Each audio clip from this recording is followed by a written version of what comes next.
Magandang araw na naman muli sa inyong lahat mga ka-vlog, boss, idol, regular viewer, silent viewer at kasama na rin po ang lahat ng mga OFW.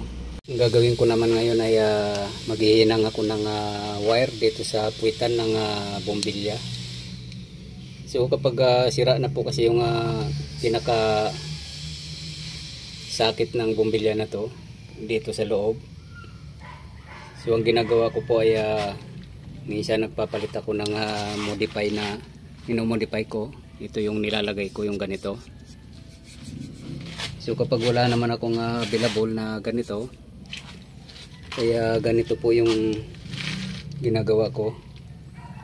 Yan. So ganyan yung gagawin ko para mayroon akong mga reserba kapag wala akong LED type na may lagay dyan sa loob ng tail lamp na yan. So ganito po yung gagawin ko since sira na yung mga ibang sakit ng bombilya sa loob. Kahit na isaksak natin ay pag minsan hindi na umiilaw dahil naglulos contact na siya pagdating ng rough road. So ito yung ginagawa ko, direct connection na siya. Yan. So ang kailangan na lang dito ay negative power na lang yung dito. So madali na to, ito yung medyo mahirap. Yan o. So yung gagawin ko sa iba ay ganito rin. Yan. So gagawa ko ulit para mayroon akong mga reserba once na mayroong mga sirang valve socket. Pag minsan kasi walang mga pyesa, walang ma-order, hindi kami nakakapag-order. So ganyan yung ginagawa ko para magkaroon lang ng ilaw tong mga tail lamp. Dahil kapag wala kasing kumpletong ilaw tong tail lamp na to, pag napansin ng LTO ay napakamahal po ng multa niyan. So kailangan talaga mayroon siya kahit na mga modify lang siya.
So ito na po yung nagawa ko. So kapag mayroon pong mga sira ng valve socket or valve seat dito sa mga tail lamp na to, yan, yung mga tail lamp po na yan. So ito na po yung isasalpak ko. So madali na po siyang paganahin itong bombilya na to dahil direct connection na po siya. Yan. So modify na lang po kasi nga mas mahirap pong umorder ng assembly compare sa ganito. So gawa na lang po ng remedyo. So kapag talagang hindi na pwede yan, yung tail lamp na yan, so kailangan na pong palitan ng bago yan. Pero since kaya pang remedyohan, so pwede naman po to. Yan.